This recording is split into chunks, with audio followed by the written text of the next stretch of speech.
তো গাইস দেখেন, এটা হচ্ছে পেঁয়াজ গাছ, তার ফাঁকে ফাঁকে সরিষা গাছ লাগানো আছে, আপনারা দেখতে পাচ্ছেন। দেখেন এটা কি শাক, আপনারা কমেন্টে আমাকে জানাবেন। তারপর এটাও হচ্ছে পেঁয়াজ গাছ, দেখেন তার ফাঁকে ফাঁকে শাকও আছে। দেখেন এগুলা হচ্ছে লাল শাক, মাশাআল্লাহ লাল শাকগুলা অনেক সুন্দর হয়েছে, আমাকে খুব ভালো লেগেছে লাল শাকগুলা।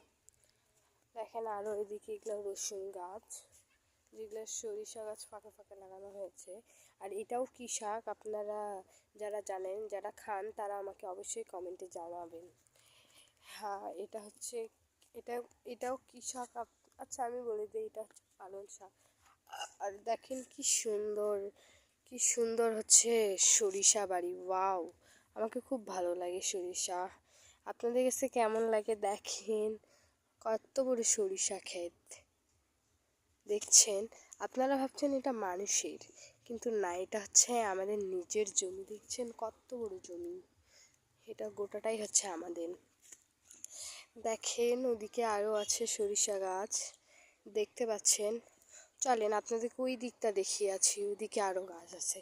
এই যে এই পাশটাতে দেখাই, এটাতে হচ্ছে পেঁয়াজ গাছ লাগানো হয়েছে, এই যে দেখতে পাচ্ছেন। এই যে আরও অনেক দূর এ পাশেও আর কি অল্প কয়েকটা লাল শাক লাগানো হয়েছে। আর এটা কি গাছ, আপনারা আমাকে দয়া করে এটা আমাকে কমেন্টে জানেন, আপনারা যারা জানেন তারা আমাকে এটা জানেন, এটা কি গাছ।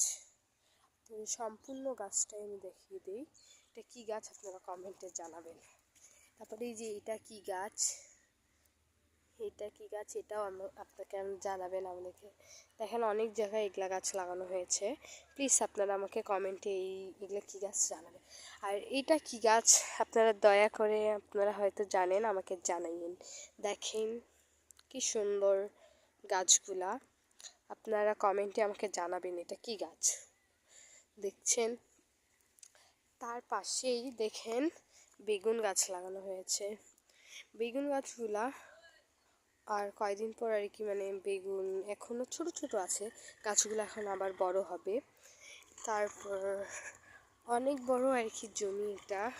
তারপর আমি আপনাকে ওই পাশে দেখাই, ওই পাশে দেখেন লাইন লাইন হয়ে কিন্তু কি আছে, লাইন লাইন হয়ে বলেন তো এগুলো কি বলতেন, তো আপনারা যদি বলতে পারেন আমাকে কমেন্টে জানাইন। দেখেন তো এগুলো কি গাছ, এটা কি গাছ, এগুলো কি সব গাছ, আপনারা আমাকে প্লিজ কমেন্টে জানাইন। ওকে বাই, পরে একটা নতুন